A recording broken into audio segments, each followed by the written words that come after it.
Hello, listeners and fellow DeFi adherents. This is Robert Von Alex Jewell with the DeFi Collective, where we discuss all things relative to decentralized finance. We have a fantastic show today where we will be discussing the role of decentralized finance in creating a more equitable society. Economic systems are social systems or social sciences, and they affect the way people act. Economic systems determine how people act. They can bring out the best in people, they can bring out the worst in people. But we're going to take a look at it today and see how decentralized finance, along with capitalism, might affect this. We're going to talk a little bit today about trickle-up economics, not trickle-down, trickle-up, the way it should work, ownership reversal, the disappearing middle class, et cetera, et cetera. And Alex, I've got a question to lead off with. You tell me, can DeFi coexist peacefully with capitalism in order to create a more equitable society? It's a nice can of worms. Anybody should know it would be you, so take it away. Well, I mean, I guess it comes down to really simple definitions. So, capitalism doesn't necessarily explicitly say all the time in its definition that it requires centralization of capital, right? That it requires centralized corporate entities, right? Of course, when we think about capitalism in our society, we think about large centralized corporations that are very, very private, even if they're publicly traded, right? These are private entities versus public entities, right? And what the debate comes down often, especially between political sides in our society, of like what should be public, right? What's run by the state, what's managed by the state, what's insured by the state, and what should be private. And people who are very pro-capitalism, especially on the libertarian side, believe that everything should be privatized, that government will often only further centralize corruption and will actually make things a lot more inefficient and things like that. So, but when we imagine a decentralized future where capitalism exists in the form of still privatized business, privatized exchange, privatized, contribution and consumption of value, where you don't have centralized governments that are also intimately involved in over-regulating or over-manipulating those things, or serving as even a corrupt mouthpiece or regulator for the large corporate interests. When you imagine a decentralized future, then it goes beyond, the capitalism we can imagine. And I very much do believe that there could be some innovative free market present in a decentralized future. We may rethink what makes something capital. We may rethink what makes something valuable. But the goal of decentralization of a lot of these technologies, these emerging technologies, is reversal of ownership. And if there's a reversal of ownership, we're owning our own finances privately. We're owning things again, right? And this is kind of a really important subject of like, what is ownership, so that we don't end up allowing late stage capitalism hurl us back into feudalism, okay. Which is sort of that direction that we're heading now. Okay. Yeah, it's just to backtrack a little bit. Previous show, we talked about the different economic systems and how they all have three things in common. They're all born, they have a 200 to 300 year lifespan, and they all die. And a lot of times, whether it's feudalism, mercantilism, slavery, every economic system, capitalism's been going for a little over 300 years now. So it's almost like it's almost that time where something new might come on the horizon. Decentralized finance is a whole new concept in economics, as far as economic systems go. It's an economic system where everything is on a level, where finance would exist on a blockchain and would be verifiable. So there could be no cheating, there'd be less chance of cheating. And, you couldn't have what you call reapothecated treasuries, where I can get some treasuries and loan them out to 8 different people and get paid interest 8 times on certain treasury bills that I have. And that creates a whole new set of problems. That's one of the things I think that decentralized finance could eliminate. And, you know, in terms of reversal of ownership, you know, I was looking today, you know, what kind of interest rates are the banks offering? It's like 100 grand and we'll give you 3%. I say, I'll just if you're lucky, if you get the special offer. Yeah, that was a special offer. That was like the limited time, the fall special. 18 months, 100 the pumpkin grand spice special. Yeah. And that's you know, while they're, I'm sure, getting 20 or 30% or more. So one of the things that you know, we talk about the reversal of ownership. One of the things that, you know, we're referring to is the fact that when you take charge of your own money, you know, you could take that same $100,000 and get 20, 30% interest, you know, just staking it for cryptocurrency, you know, staking it in what's called a liquidity pool, where people could borrow against it, or it could be used to purchase crypto, and you can get 20 or 30%. Now, you know, ownership reversal requires people to be educated and knowledgeable when they make their financial decisions. And I think if most people knew, you know, that you could get some treasuries and loan them out 8 different times, they probably say, hell, I'd love to have that deal, man. You know? I mean, right? Or you think about the people, the average Americans who buy gold, right? I mean, here's the thing. We used to think about gold as this deflationary object. You know, precious metals have always been, especially in times of economic turmoil, you always have the, you know, the financial gurus and people that are like, go buy gold, go buy silver. And I mean, just recently, I mean, this was 2020, 2019. I mean, JP Morgan Chase settled a lawsuit because they were doing what's called spoofing precious metal trades. And this was just within the last few years. They've paid fines. Is that like reapothecated gold? Yeah, exactly. They were trading futures, multiple futures on each ounce of gold. They traded more futures in a day for ounces of gold than we've ever mined. And this is a big issue, right? Because now for every ounce of gold you own, there's technically hundreds of traders who own that virtually. So, you know, hopefully, I mean, the goal is that maybe one day they won't all show up at your front door requesting their ounce of gold. But the reality is that banks have figured out how to even make, you know, formally deflationary tangible commodities into these virtualized inflationary vehicles for them to just sort of continue accumulating wealth at the top out of thin air, right? And it's really not out of thin air, it's out of your own pocket. Because if it's $1 or if it's gold that you think is going to outlive the dollar, both of those things are now severely inflationary. And so the banks, in order to accumulate that wealth at the top, are directly stealing from us, right? And this is why we're in the situation where we have to completely rethink a new economy and a new form of exchange, all sorts of forms of exchanges, and recreate our banking utilities and instruments and financial instruments. And we have to do it in a way that we can hopefully learn from our mistakes and avoid the pitfalls of centralized control.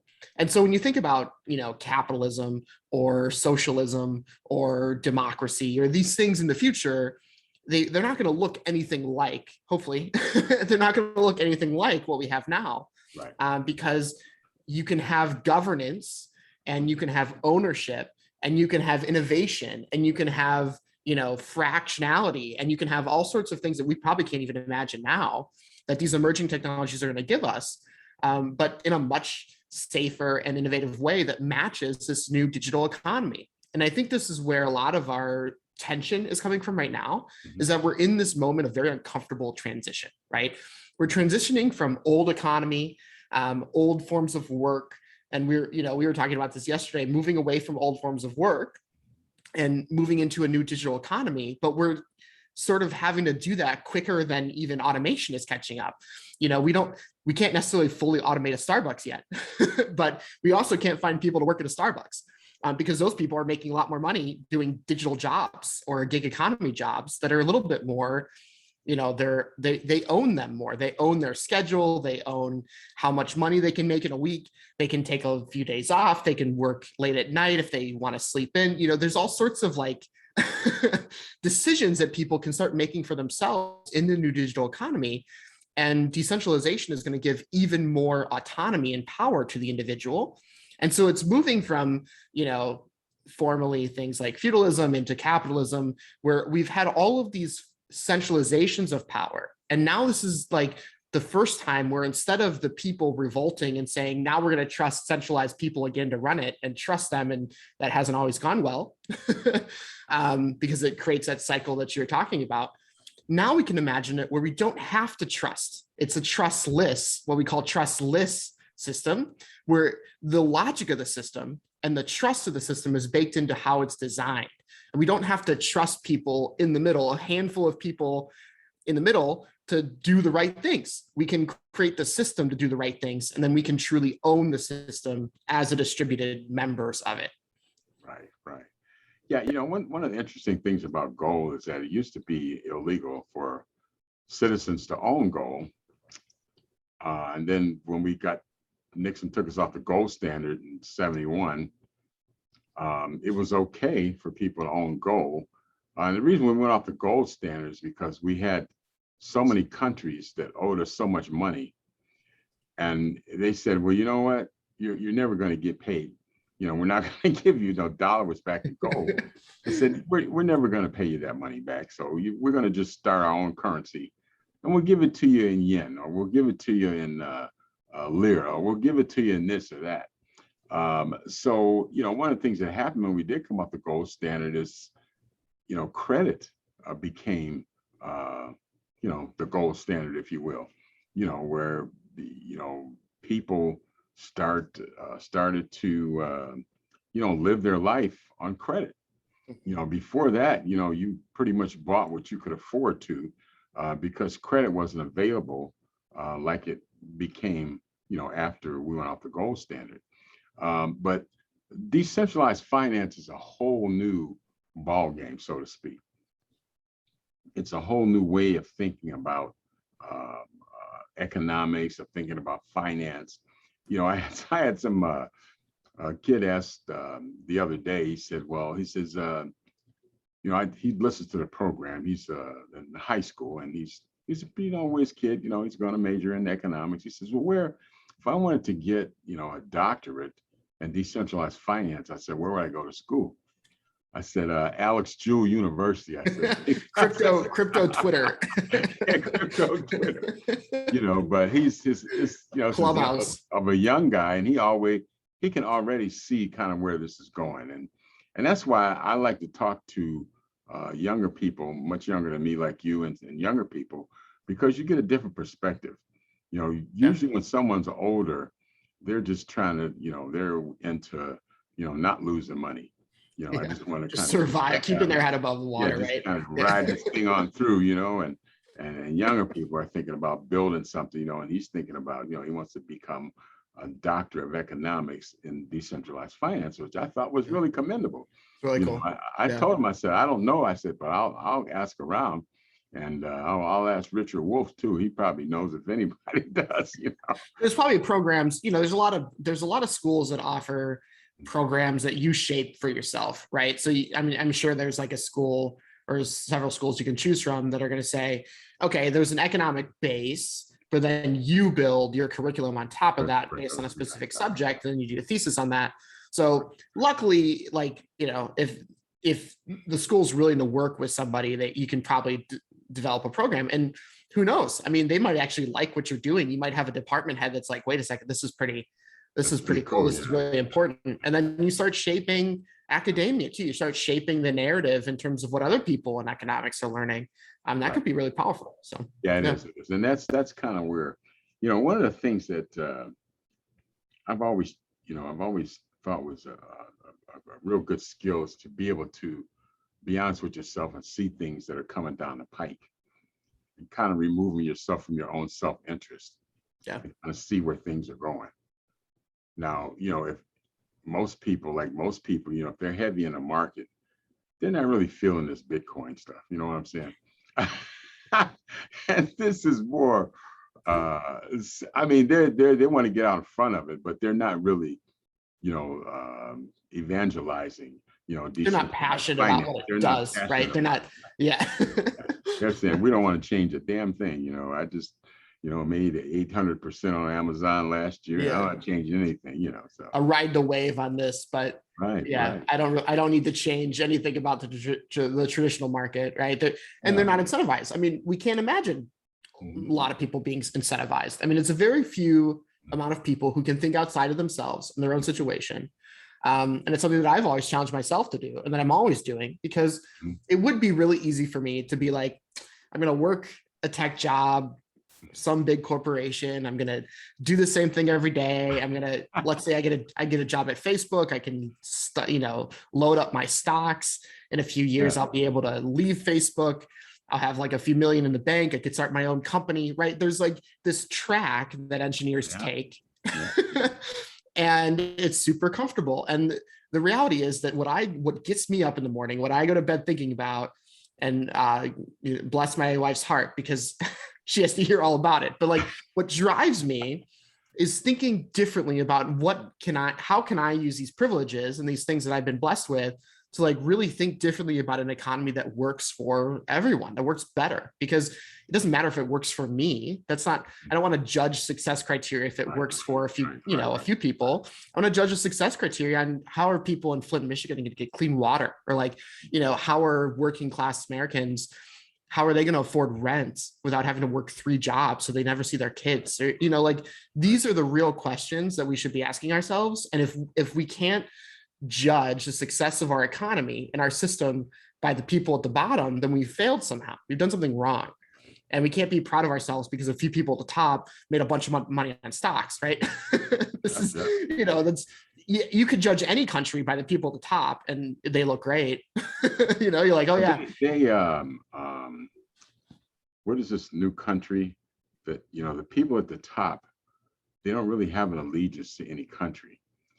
Somebody, I forget what they called it, Capital Stan or Billionaire Stan, that's the country, because, they operate in different countries. They live in private jets. Yep. Oh, I know what you're talking about. Yeah. It's like the people who are they don't even have, they have the privilege of like not even belonging to a country because they don't really have so much money. Right. They sort of belong to their pocket. Right. And there's a small group of them that are pretty much, calling the shots for everybody else. Yeah. Global citizens. They're involved in every working global, group. They belong to some country that, that they all belong to, that's not really, it's not USA, it's not Russia. It's basically America. A tax haven country. Yeah. Yeah. Right. But I think what's interesting is that, if you look at, talk about the French Revolution and, revolutions before that, and they all have certain things in common. And one of the things they have in common is that, with capitalism, the way you can make more money, the easiest way to make more money in capitalism is to cut your labor costs. Right. If you can get a machine, I was a production manager in an automobile manufacturing plant, and we had a machine that replaced 57 people that was operated by 5 guys, 2 computer programmers, an electrician, millwright, and a pipe fitter. And they did the same thing that 57 people did. Yeah. Now, in capitalism, that's how you can increase the bottom line, is you can cut your labor costs. Yep. Or, it was a time, that we started hiring people in at $13, $14 an hour. When the people already there were making 35 to 50 to 60 bucks an hour. So you cut your labor costs and you can make money. But I think what happens, and I think what we see it happening now, is the labor costs have gotten cut so low that there's little incentive for someone to go to work. I talked to a young lady who I said, so how's it going? She's a friend of mine's daughter, and she didn't finish college. She got married. She had a kid, had another kid. Her husband was doing good. And then he lost his job and she went back to work. So now she was working for like 12, 13 bucks an hour, and I said, well, what would incentivize you to go back to work? She said, if I had free childcare. She Yeah. said, because if I go back to work for 13 bucks an hour and I have to pay 12 for childcare, I'm working for $1 Right. an hour, And Right. so I think, Yeah, the math doesn't add up. Yeah. yeah, the man, Yeah. and I think what's happening is the labor costs, or what we used to call it, one of my other jobs, the burden rate of someone. Burden rate, that's what they call the burden rate, how much they pay, so how much someone costs to keep on the payroll. Right. And nobody's going to work for that amount of money. So I asked her, I said, so what do you do now? She says, well, I do DoorDash and I average about 18 to 20 bucks an hour. Right. When my husband still has his healthcare coverage, so I don't have to worry about that. He said, I work when I want, and if I feel like working 12 hours a day, I can do that and make a lot of money. And she says, there's no way in the world I would go back to my other job for 12 or 13 bucks an hour. Yeah, that's the thing, I know Divine was saying, well, if you get rid of the unemployment, and that hasn't worked, that hasn't panned out.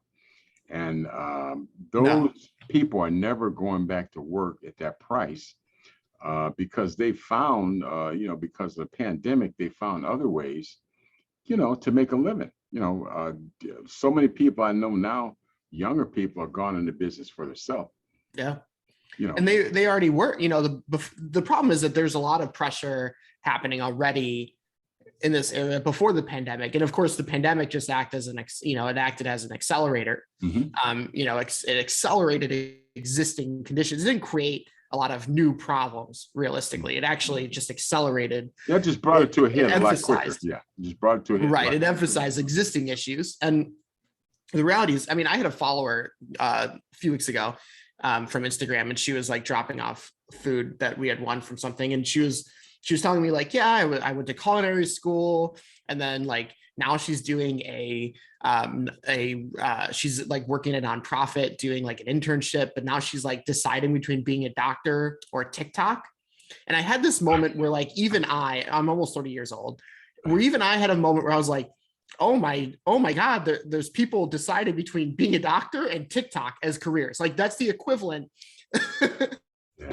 And, it's like, and I work in tech, so I'm like always very aware of ways that people are making money online. But the reality is that a lot of people have this misconception that people are becoming lazy and they're becoming dependent on the system and all this stuff. And they don't realize that it's because of problems in the system that there's dependencies on the system to begin with. But the reality is that the nature of the economy, and this is where we talk about a digital economy, the nature of the economy is shifting. There's always that downward trend towards companies continually figuring out ways to have less employees, right? Or only have very, very, very highly skilled employees while you have everything else automated as much as possible. And so you have that constant pressure. And then you have the other pressures of, things like inflation, because everything is inflationary at this point. Like we've also talked about, while the cost of living has gone up. So the value of money has gone down and the cost of living has gone up. And the wages have very much stagnated for the most part. And so you have they've actually regressed, I think. Yeah, it's been relative. At least within step. If you look at it within ratio of inflation, of course, it's very bad. And so we have the situation not of laziness, not of state dependency. We have the situation of transition where we have to think differently about what is hard work. And even Elon Musk, which I don't think of as like a super nice person in terms of how he thinks about labor, even Elon Musk was like, hey, in the future, in 50 years, most people aren't going to need to have jobs.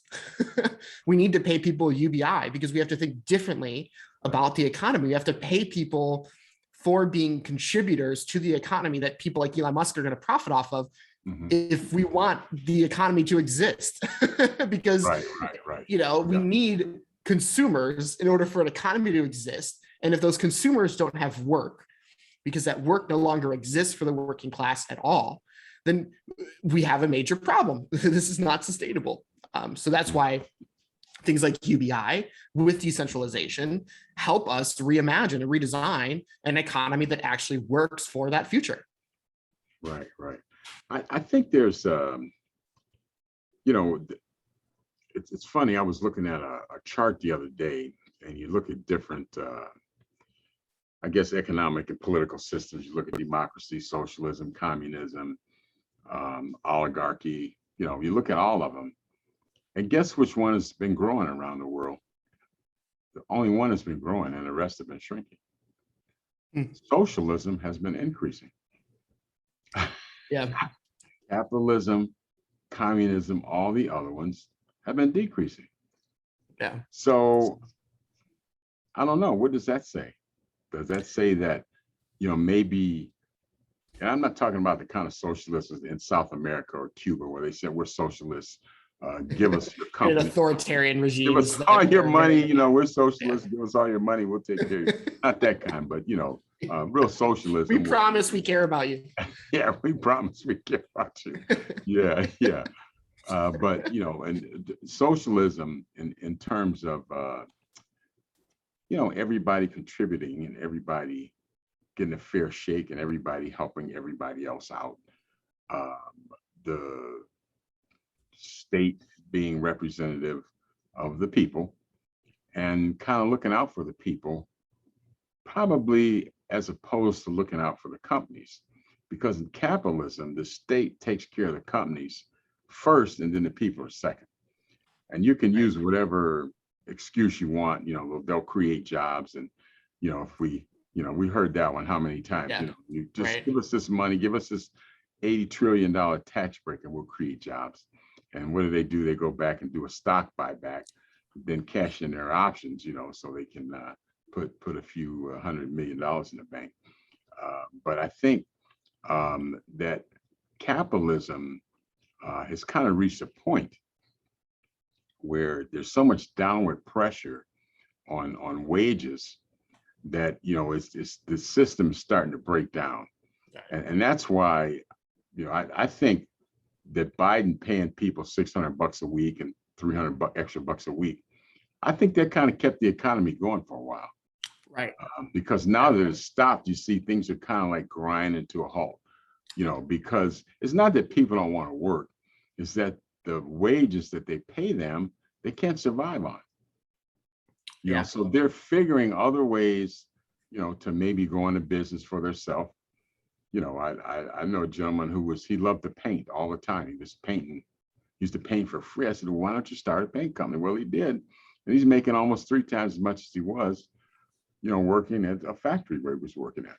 You know, I mean, he's got to buy his own healthcare now, but he's still better off. So I think a lot of people, and he was one that got laid, you know, got laid off, and, you know, he didn't complain, and he complained, but, you know, he said, you know, hey, I got 2 kids, and I said, bro, I said, believe me, I've been there, and you got to do what you got to do, you know. So he started a paint company, you know, and he's a good worker, and, you know, as a matter of fact, he just painted 3 rooms for us, and he's got a lot of business, and he's doing great. But I'm just saying that to say that, you know, people are finding alternative ways to make money, you know, and I think that's what happens, you know, when how was it, you know, remember that story you used to tell us about the goose kept laying golden eggs, you know, and he said, oh, this is something else.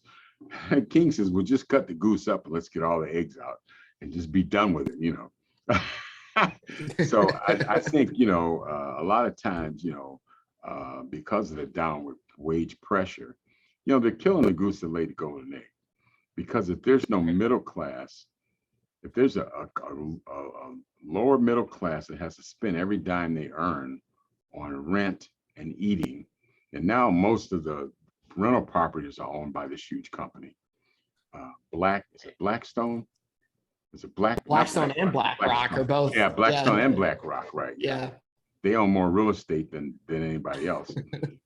So they're kind of keeping the price of rent so high then nobody can afford to live there, Right. and so I think, because of all this downward pressure, that there's not going to be anybody to buy. You get 50 grand, 60 grand for a new truck or car.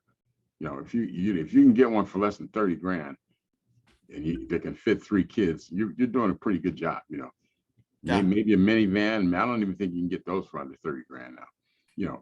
But people cannot afford to buy, the things they need to live. So for a while they were leasing vehicles, but now that's even, that's kind of pricing people out of the market now, because it's not such a great deal to lease anymore. And you're talking about killing a goose that lays a golden egg. It's that people can't afford to buy the things that are going to keep making Walmart rich, Right. and Amazon rich. Pretty soon there's going to come a point, if things keep going, you can, you always look at trends in economics. You don't look at, this is a snapshot where we are now, but you got to say, well, what's the trend? The trend is there's downward pressure on wages. The trend is people aren't going back to these jobs. The trend is the companies are not paying taxes. They're going to have to pay taxes one day. So maybe the CEO, instead of making 80 million, he'll have to make 26, and he's not going to like that. Really hard, really hard. Yeah. Yeah. So I think, the trend is that there's becoming less discretionary money within the middle class to keep a lot of these companies going. And you see every day, people like to blame Walmart. They say, well, the reason this company went out of business is Walmart moved in and they shut down this store and they shut down that store. Well, that may be true in some cases, but a lot of those stores were going to shut down anyway because they weren't doing business properly, and I think they didn't have as many customers as they used to have. I can remember when I was a kid, every, Home Depot, a lot of people go there now, but, a lot of people still go to hardware stores, but it used to be, there was a hardware store on every other block, Yeah. but now, Home Depot is there. Does that mean that, Home Depot shut down all the hardwares? It probably did to an extent, but I think the way the price structure, and the downward pressure on wages, it's hard for a small business person to be competitive. Yeah.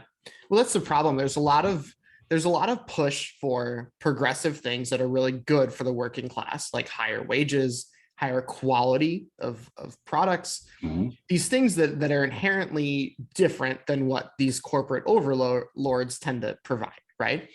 The problem is that we haven't changed any other part of the system to make that possible. And so we have this really uncomfortable moment where you have a lot of systemic infrastructure that's broken, that's allowed the Walmarts and the Sears and the Home Depots and McDonald's and 7-Elevens. It's allowed these companies to take over what used to be smaller businesses in places. And it's not because it's really kind of this natural progression of corporate influence on policy. What they've been allowed to do to move, because you look at like what starts as a small business. In a small business, if it starts doing well, starts doing something well, now we're going to open another location and we're going to open another location. We're going to franchise it. Our cousin wants to open another location where he lives. And all of a sudden this family thing has turned into a much larger operation. And before long, if there isn't the right things in place to make sure that this business is operating for the benefit of its employees, for the benefit of the greater economy, then this natural progression has occurred. And it's not because one person was like, I'm going to screw everything up. It's not because even however much I don't like the politics of the family that runs Walmart, the reality is that they aren't running Walmart. I mean, at this point, they should have some consideration of the effects of their business, but they didn't create Walmart because they wanted to destroy economies and destroy small businesses, right? There's not some evil plan here the problem is that we have systemic issues in how things are designed. And so the reality of that is that our economy has changed dramatically. the influences over how regulation works have changed dramatically. A lot of our regulation is a little bit too cumbersome, where, like with the marijuana industry, for example, the only people that can compete in the marijuana industry are the ones who can afford the $1 million licenses, the licenses and the paperwork, and they have attorneys on staff to manage those relationships and like make sure that they're in compliance. And you can't have small businesses starting dispensaries right now. Yeah, and interesting fact is that I do another show. We had a retired police officer on, and I asked him. I said, "Were you still busting people for pot?" He said, "Not much. I mean, I said, "Well, why do people still buy pot in the street if you can buy it legally?" You know what he said? It's cheaper. It's cheaper. I never. You walk into a dispensary, you pay the 4 taxes. Yeah. I mean, he said you can buy pot. He said people buy pot in the street because it's cheaper than if they go through a marijuana store. I was like, wow, okay, who knew? It's completely backfired, and it's completely backfired. Yeah, because of the system, the way that our economic system's designed. It wasn't the small businesses and Black communities in Chicago that got their first dibs on, they didn't have nobody invested in them to be able to do that. So of course they're like, we're going to have this lottery system and it's going to be super fair. No, it's not. The only people that can afford to open a dispensary are the large, dispensary pharmaceutical companies that already have them around the country and have a few $1 million to put up for it, right? And so the economy has created a system of inequality and unfairness, even when politicians themselves are claiming that they've designed it so that people have a fair chance. The economy doesn't provide that. Now here's the kicker. Now this is coming from someone in law enforcement. Drug dealers are investing their money in legal marijuana retail outlets. Well, yeah, their business is booming because they can come up with the $1 million. You know what I'm saying? Right. Yeah. And he told me, he said, because even though they have cameras and you're growing, they try to keep track of what you grow and what you sell. He said it's a cash business. Oh yeah, it's huge. And what better business for a drug dealer to be in than a cash business that involves drugs? So you talk about backfiring. I mean, it is like backfired all the way, man. Right. They understand the business. They understand the product. Right. They understand the market. So does that mean capitalism screwed up the drug trade? Yeah. Well, read that. I mean, the centralized structure already screwed up the drug trade a long time ago. I mean, the war on drugs was the most disastrous. It did anything but stop drugs. It created a lot of opportunities for people that want to build jails. Right. Created a lot of opportunities for law enforcement. So I think, and that's one of the things that in pure capitalism is about making a profit. Right. It doesn't really matter. It matters what you do, but you're judged by how much money you make. Yeah. And if you have to maybe cut a few corners or do something here and there, you do it. Or if it influences quality of life negatively, you just say, how many people own stocks in these large prison industrial complex companies that are very profitable, and those people own stocks in them and they have to justify it because I mean, look how much money they make. Yeah, well, they're going to make money anyway. I might as well, Yeah, they're the same people that like hip gangster rap. I wonder why. Yeah, but and I think capitalism, when you're just concerned with making money, then it's almost like the integrity kind of went out of the equation a while ago.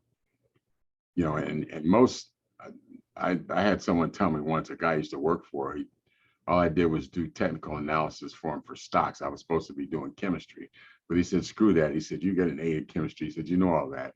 He said, figure this out for me. Look at these charts and tell me, what's the rolling average. Yeah. So that's how I learned how to invest, And I said, well, when do you know when to sell? He said, whenever a company starts becoming socially conscious, say that's when you sell. He said, you don't wait till they actually are. He said that's when you sell. So Yes. and he's a true capitalist, and I think sometimes you hear companies talk about being good corporate citizens, and sometimes being a good corporate citizen might mean investing or paying your fair share in taxes. I mean, I Right. guess Amazon got a tax refund last year. They didn't pay any tax, but they got money back Right. on I forget how many. I don't even know how many billions of dollars they made. But that's pretty shameful. And 5% of the people at the top owe half the taxes that they haven't Yeah. paid. 5% owe half the taxes they haven't paid. So when you talk about where there's not enough money for this or not, there's plenty of money. Since people have not paid the lower tax rate that they should pay. They haven't paid that. 5% owe half the delinquent taxes. Yeah, it's crazy, man. I mean, it's some ungodly sum, like $400 billion or something a year. It's really, it could do a lot. I mean, you could do a lot with that money. Right.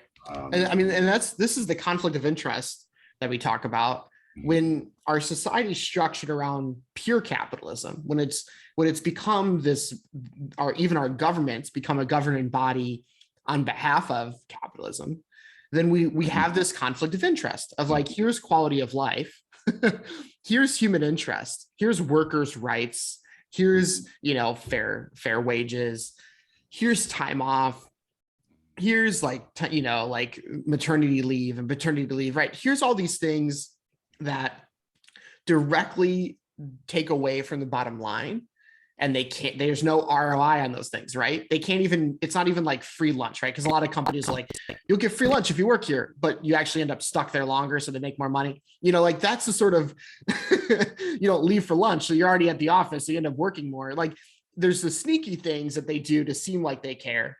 And then there's like the things that they don't want to do because they really don't care, right? Because it doesn't fulfill the bottom line. And these conflicts of interest have even create layers of virtualization on top of the economy that have been really dangerous. I mean, we look at ETNs, for example, and ETNs are this, essentially it's a virtualization on top of an index market, okay? And without going into too much detail, instead of investing your principal into the underlying index market, companies like JP Morgan Chase or Barclays, I think Barclays was the first one to do it, they would offer ETNs. And what an ETN essentially looks like is a game of chance between the dealer, the bank, and traders, okay? And so you might be one of the traders, and every time, it's the luck of the draw. And the bank doesn't put any principal in, but let's say you and I both start with $1,000. We put $1,000 in, the bank takes fees, we most likely lose money. And this repeats itself over and over and over again. And they explicitly say in all of their agreements that the long-term expected value of your ETNs is zero. It is likely that you'll lose all or a substantial portion of your investment. That's a direct quote from an ETN agreement. I was at an ETN meeting a couple months ago in Vegas, in the casino. It's the same deal. You're probably going to lose, but you'll have fun. Right. I mean, these are all on like page 200 of their agreements, but there's another line, this cracked me up. Because the ETNs are subject to an investor fee and other applicable costs, the return of the ETNs will always be lower than the total return on a direct investment in the index components. In other words, if you were to just put that same money into the index component, instead of into the ETN, you're agreeing with the ETN that you would make more money doing it the other way. And these are products that banks recommended to their customers. And of course, their customers didn't read the page 197 to see that, it's probably a bad idea. And all of them have since, a lot of these more nefarious ETNs that they were using reverse splits on. So the way that a reverse split works is because ETNs are always losing value. instead of having an ETN worth 0.0008 cents, they do what's called a reverse split on these notes. In other words, if you had 10 notes before, well, now you only have 5, but they're all worth double, right? And so they keep reverse splitting and reverse splitting and reverse splitting. So it always actually looks like the ETN value is okay, but it's not, because they're reverse splitting it. And it's actually worth like 600,000% less than it was when it started, right? And I mean, this is what real would make business someone want an ETN other than greed? Well, it's greed because let's say it does perform a couple times well for you, and you take it to it's gambling, right? You're essentially going to Vegas with your $1,000 and you're saying, I'm going to get out as soon as I have a win, right? But they don't always do that. And banks were selling this product directly to customers, and the customers were agreeing to these terms that essentially say you're probably going to lose all your principal and it's going to go down to zero. And so we like to think that like the banks are up there at least doing things in some regulatory like okay way, but they're the ones creating, you know, inflationary gold futures and creating ETNs and unashamedly selling those to customers. And you know, this is a major issue because our entire economy, this is the same economy that created 2008. And that has created the conditions where people no longer even incentivize to work because it doesn't even make sense. It's the same banking system that created 20 accounts for the same person in a lower class neighborhood, you know, with Wells Fargo, just to push their own stock and make it look like they're opening up new accounts and then charging this person fees for accounts they never opened for themselves. You know, I mean, these are the same banks that make so money off of those fraudulent endeavors that the $20 million fine here and $40 million fine there is way less than what they made. So they're willing to pay those fines out to the SEC. They're friends at these government agencies. And so we're at this situation where it sounds dire, but on the cusp of that, we have this brand new way of thinking about economics and this brand new way of thinking about exchange in a way where we don't even have to worry about what the centralized bank is doing and trust them. And we don't even have to worry about what centralized governing bodies think about it, because it's ours, right? And we can decide the governance ourselves within smart contracts. And we don't even have to trust each other in that exchange because we trust the system that we've designed. And that's sort of a novel way of thinking about an economy. So how could, because, you know, a lot of times, you know, you had the French Revolution, but a lot of times with these economic systems, when these systems change, they don't do it like all of a sudden. They usually do it gradually, like they have a lot of problems, like capitalism is having a lot of problems now. Yeah. And because the United States hasn't been collecting taxes from corporations, they had to print more money to kind of keep bailing things out and bailing people out. Print a lot more money. Yeah, print a lot more money, you know, because they chose not to collect their taxes. Now, decentralized finance and capitalism working together. I mean, DeFi could be sort of a check on capitalism, but it couldn't operate the same way it operates now, because there would be the blockchain ledger that would keep track of everything for everybody to see. And that's probably the last thing that an investment banker wants, is everybody looking at his ledger, you know? Right. Yeah, a public verifiable ledger. Yeah. And, you know, there isn't to say a lot of these banks are already creating private ledgers. They're creating private blockchains that they're settling things across country borders. And I think that's what people need to realize is like, if we don't continue to act and push for ownership over these things, we're going to have the governing bodies like the SEC and stuff who are already taking action to stop retail involvement in things like DeFi, while the centralized entities that are threatened by that idea are already using the technology to their advantage, right? And we want to avoid that scenario at all costs, because then that technology has essentially been stolen again by centralized entities to continue accumulating wealth at the top, while the people that could benefit the most from it, you know, the people in El Salvador and the people in Ethiopia and these countries that desperately need, even before we do in America, that desperately need new economies. Those countries have already tried it. but they're still dependent on the rest of the world supporting that migration, supporting a free, open economy that everybody can use and benefit from and have access to and have equity in. And we want to avoid our economy in America from thinking that it doesn't need to follow suit because we act, despite our problems, the American economy and the American banking system and all those things are watched globally as the standard of like what we should be doing. And we need to do a much better job of doing that. Yeah. And I think I think this is something that's going to come from below. I think the people are going to be more interested in adopting and using decentralized finance than the major corporations. Yeah. The major corporations will flex their muscle in terms of legislation and things of that nature. But I think all it's going to take is one good bank crash. Yep. And it don't have to be the whole system, but you like Wells Fargo, they had, I know a year or two ago they had $2 trillion on the books. I mean, come on, man.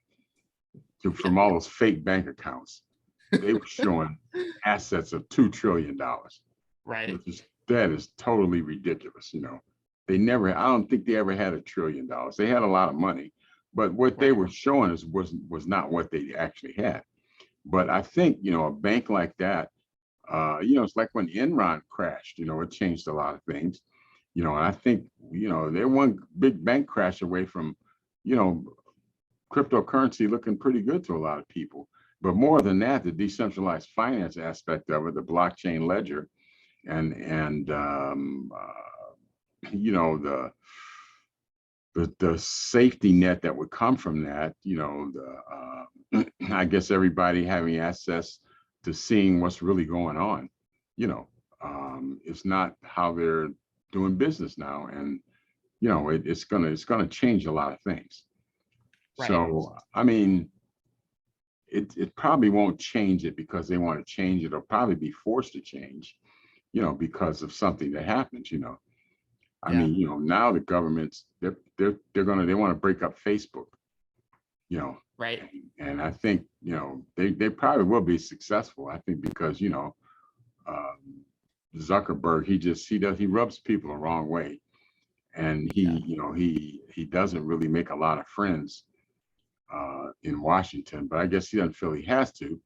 But I think he bought WhatsApp. He bought what else did he buy? Instagram. He's got Instagram.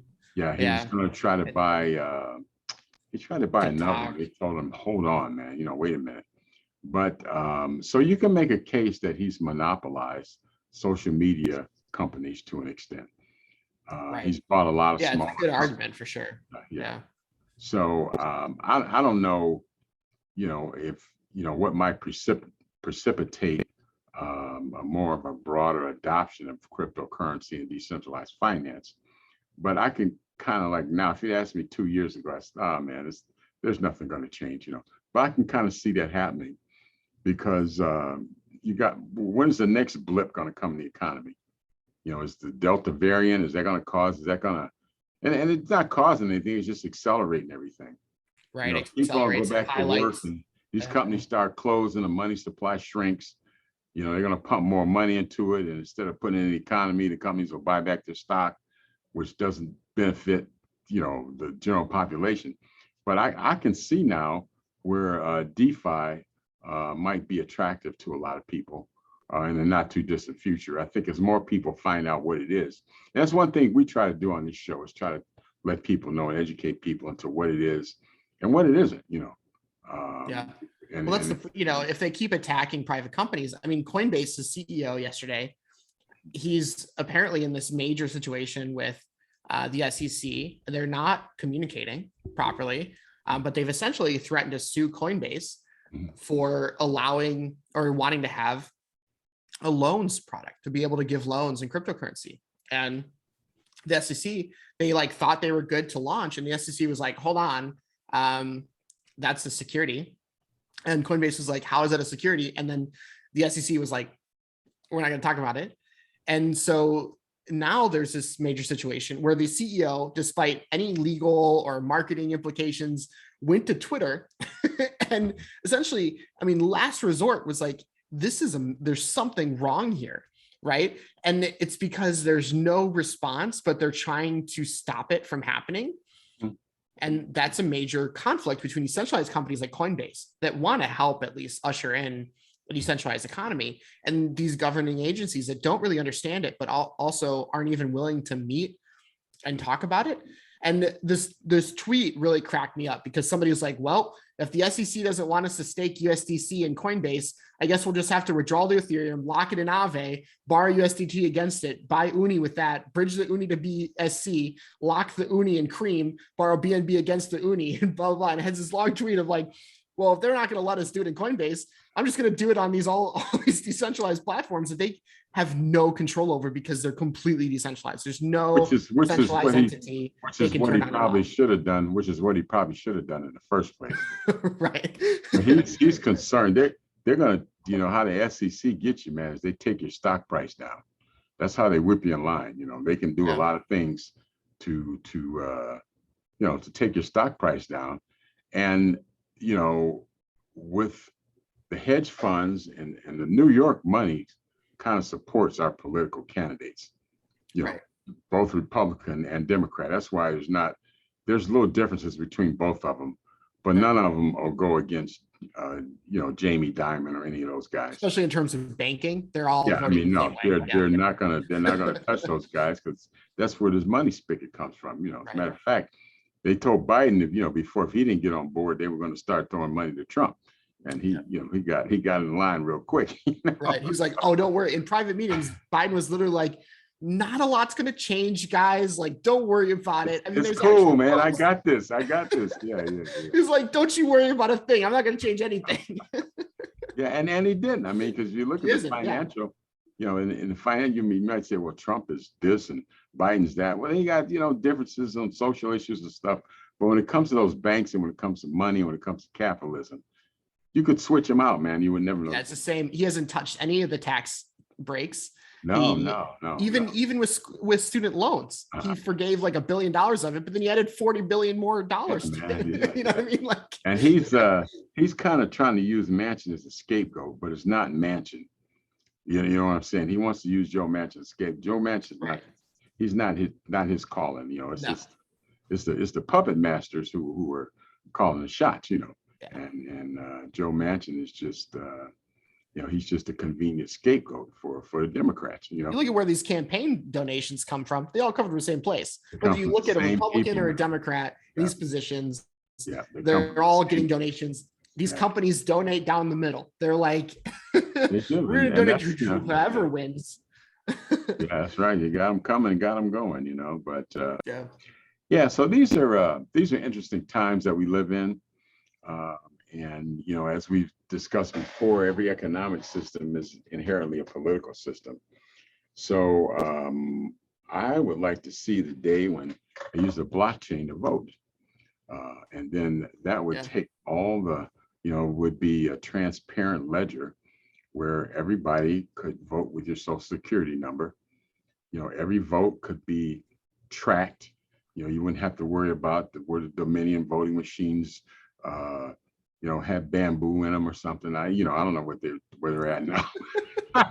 It's getting pretty crazy, but there's a simple solution to all that. You know, I think the elections that we have were probably the most secure in history, and I think that's been proven. Yep. But you know, I mean, that's just an instance where blockchain could really take all the questions out of the system. Right. You know?